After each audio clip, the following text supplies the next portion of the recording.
Welcome to Giants Latest. There's more quarterback buzz around the Giants, so let's start with Russ Wilson because I think that outside of Justin Fields, Russ Wilson is the best pick for the Giants. Obviously, there was a lot of talk about Matt Stafford last week. Now it's Aaron Rodgers. I think the talk should be around either Russ Wilson or Justin Fields. Now, let's focus on Russ Wilson today because, in my opinion, if it's between him and Aaron Rodgers, Russ Wilson is the best fit for many reasons.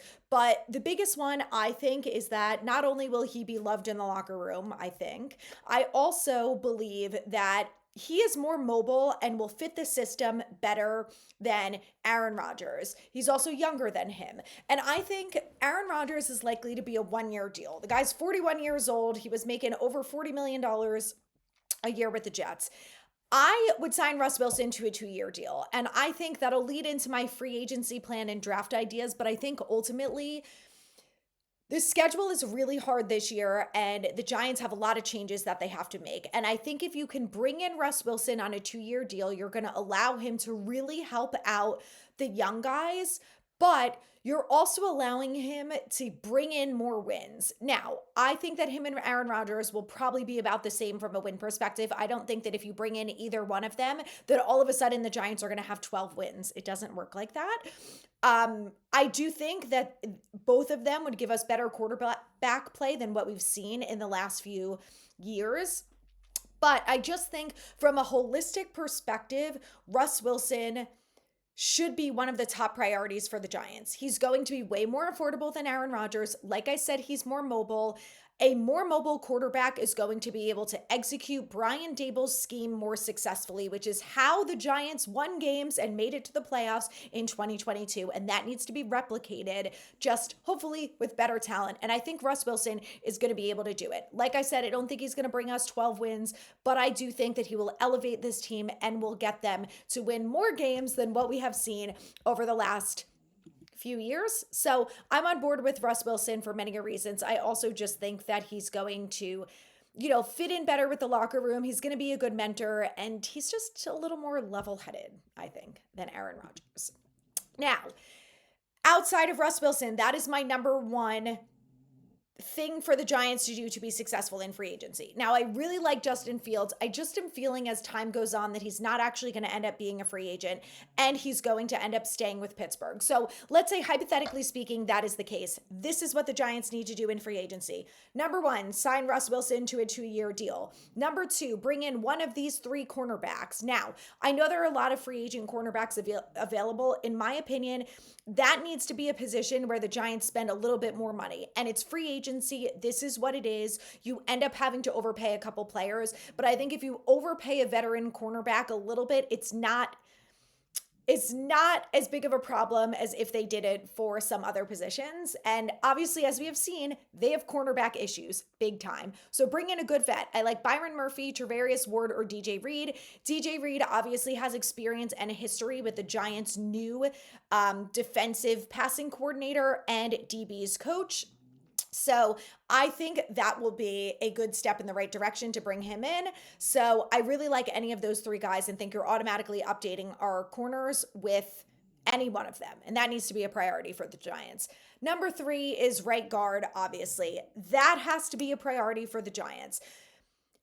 They can allow Evan Neal and Joshua Ezeudu to switch back to guard and to get their snaps in and whatever. What they cannot allow is week one, either one of those guys to be the starting right guard. That is unacceptable behavior and should be fired immediately if that is what they do in week one. You have to bring in a vet, okay? You've got John Runyon, who's going to play left guard. Bring in either, you can do Dalton Risner, Mekhi Becton, if he becomes a free agent, needs to be a priority. No questions asked there. And then, Kevin Zeitler could be an option if he doesn't retire. I believe he's 35. And then Brandon Scherf, is also going to be a free agent. So he's a good opportunity, a veteran guy in his 30s coming from Jacksonville who can step in and play right guard immediately. And again, he's already an upgrade over what we have. So that's what I would do, is get that veteran right guard. And then you bring in Joshua Ezeudu and Evan Neal to duke it out as your backup, okay? May the best man win. Let's get some competition in here, okay? Our offensive line needs it. And then maybe, just maybe, if Azudu and Neal are serviceable, oh my God, you have depth. What a concept. What a concept. Wouldn't that be amazing? Okay, so if the Giants do those three things in free agency, they are setting themselves up for a perfect draft plan that looks like this. At number 3, they can do two things. They can go best player available, which is either going to be Abdul Carter or Travis Hunter, or they can trade back from 3 to 6. Let's say if the Raiders really want Shedeur Sanders, you swap with the Raiders, okay? So you get a 2026 first round pick ideally, and you get best player available at 6, which can be Will Campbell, it can be Mason Graham, it can be Will Compton, it can be an edge, it can be whoever you need. The Giants need a lot of players, but they have the option at 6 then to go best player available. You're still getting a top 10 player in the draft, and you don't have the pressure of forcing Shedeur Sanders to work if you're not sold on him.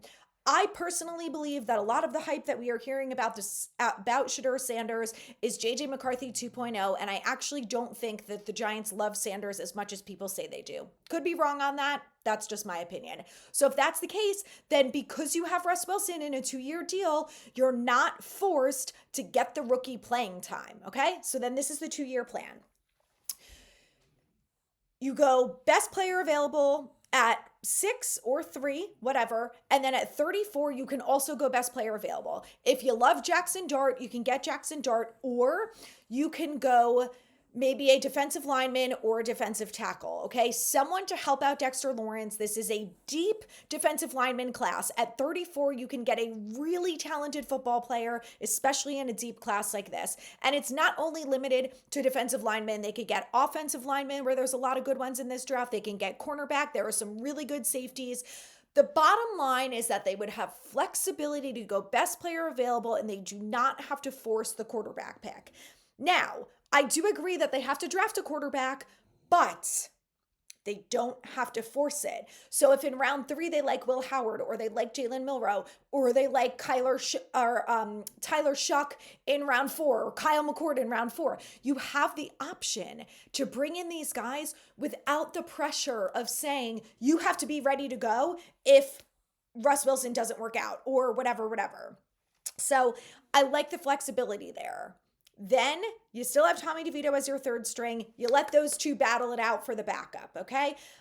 Regardless, in my opinion, if the backup's coming in because Russ Wilson is hurt, we're screwed anyway, okay? Just like if Andrew Thomas goes down again, we're screwed again on offense. It just is what it is. I've accepted that with the Giants. Until they really get a good swing tackle, that's life. So then again, it just allows them flexibility. So then in 2026, then they pick their guy, okay? They get Garrett Nussmeier. They get Carson Beck. God forbid, I hope it's not him. But you know what I mean. There are going to be a lot of other quarterbacks. 2026 is supposed to be the better quarterback class, okay?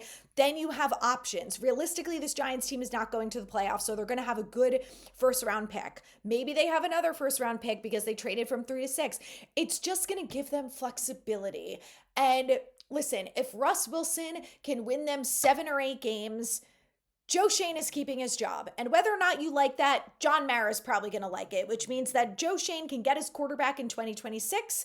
And then ideally, they had a good offseason this year between free agency and the draft. So you're building up the roster. It doesn't happen overnight. The roster sucks. It needs a lot of upgrades, okay? So you've got, 8 draft picks this year that you can use to really bolster the roster. So ideally, best case scenario, next year you get your quarterback.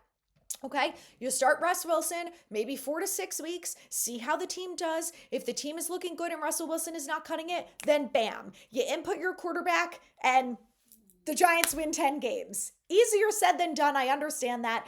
But I think it's a fair plan. I think it's a good plan. I think it gives the front office flexibility, and I think it doesn't force anything, and it doesn't force the quarterback, which us Giants fans have so much PTSD from Daniel Jones. I am just begging them to not repeat Dave Gettleman's mistakes, okay? Do not go on a hardcore spending spree in free agency and spend all our future money. And do not, for the love of God, reach on a quarterback that you are not sold on. Lastly, and finally here, little bit of break from the draft. Let's talk about James Bradberry because it was announced that the Eagles are going to be releasing him and he's going to be available as a free agent. Now, like I said, there are a lot of free agent cornerbacks that are available. I have my top three. Does James Bradberry want to come back to the Giants? I'm not so sure about that. The Giants want a reunion. Who knows? Maybe. I think if you can bring back Bradberry in on a vet minimum, you bring him in as depth, okay? He's not going to be your starter. Ideally, your cornerback one is in free agency, who's one of the three guys that I listed earlier. And then cornerback two is Tay Banks. And then in the slot, you've got Drew Phillips. And then you can rotate between Cordell Flott, between maybe James Bradberry, and what other cornerbacks in free agency or in the summer they decide to bring in. But it's nice to have another vet in the building. It's nice to have someone who obviously has a lot of experience. The guy's coming off winning a Super Bowl. He's coming from a really talented, really well-coached team.